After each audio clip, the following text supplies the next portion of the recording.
Hey, Gangsha, it's coming no because this is red mark is it? Red light It's is it? moving the time. Yeah. Huh? Moving, no time is moving. Yeah. Am I dreaming or is it really a spaceship from another planet?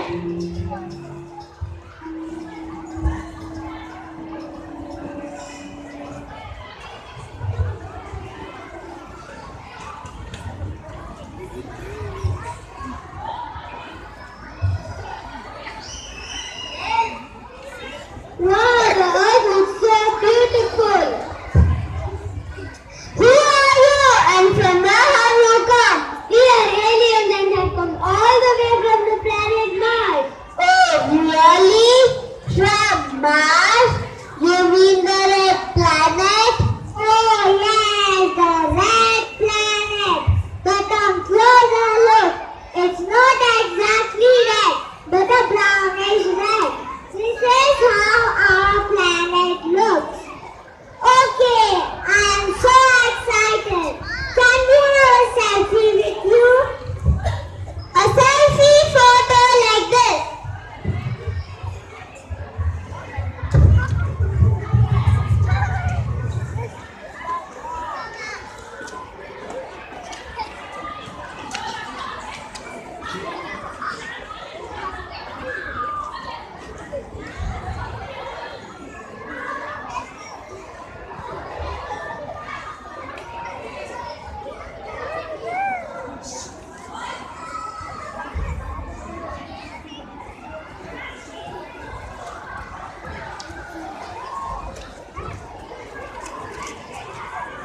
Oh, that's wonderful. Your planet's color red is a very popular color on Earth. Yes, we can see a lot of it around. In the flowers, in the fruits, the plants, and even in the clothes people on the earth wear. Come on, show me your forehead.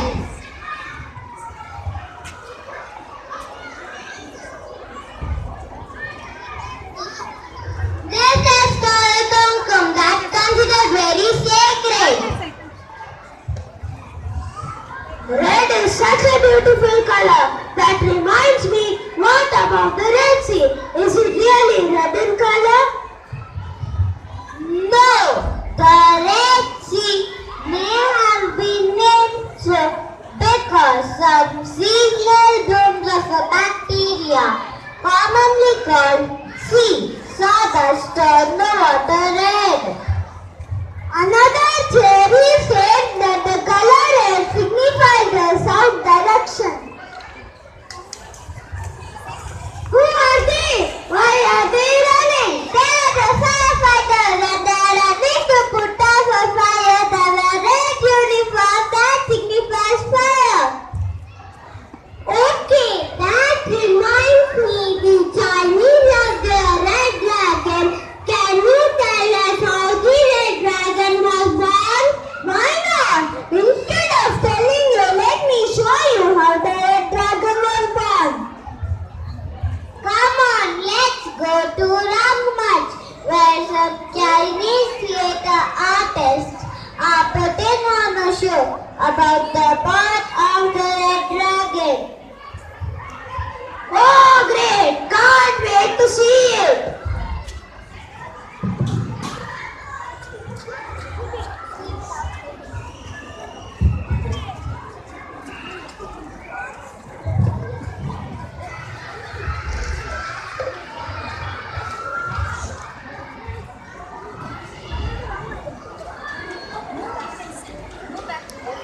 Long ago lived in China a young boy called Chiyu, who lived with his mother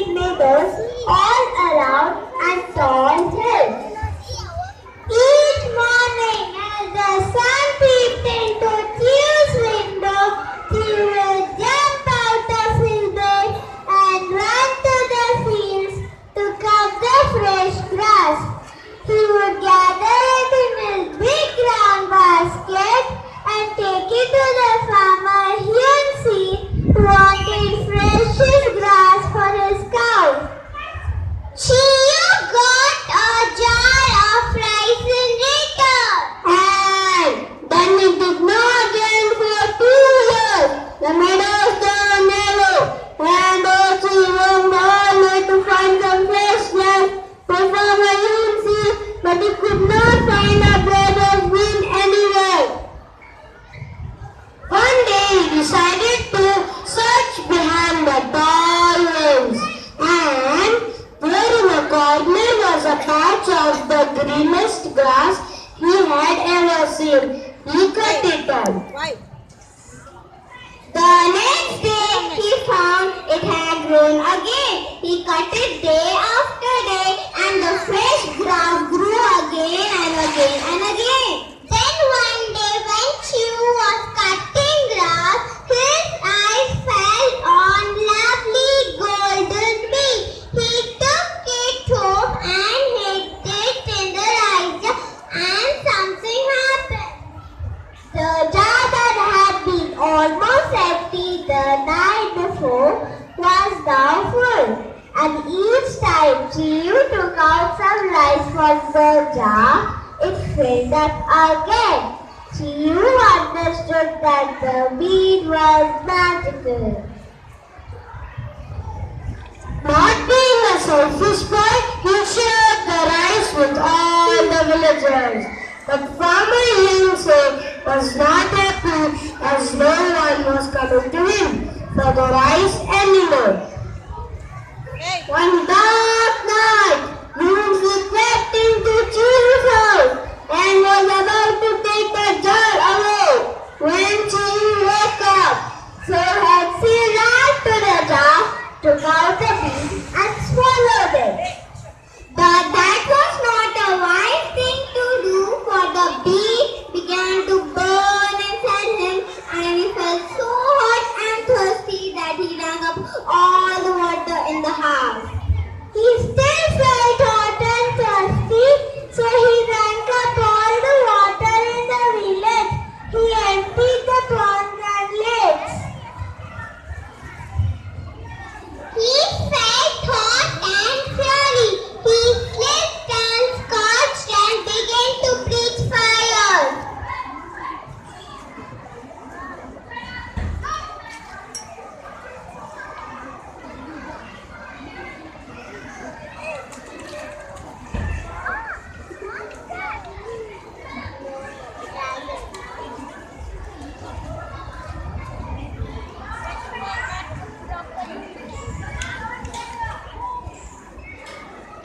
Long flames, orange and yellow and red, came out of his mouth.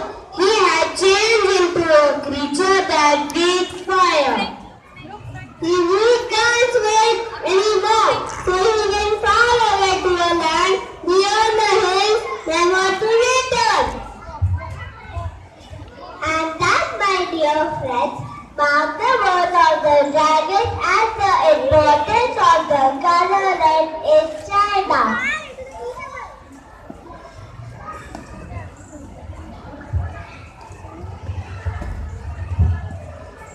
Thank you so much. That was wonderful.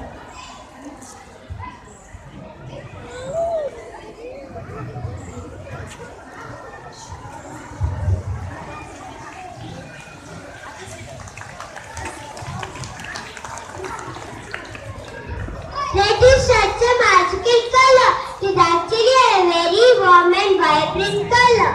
Yes, but many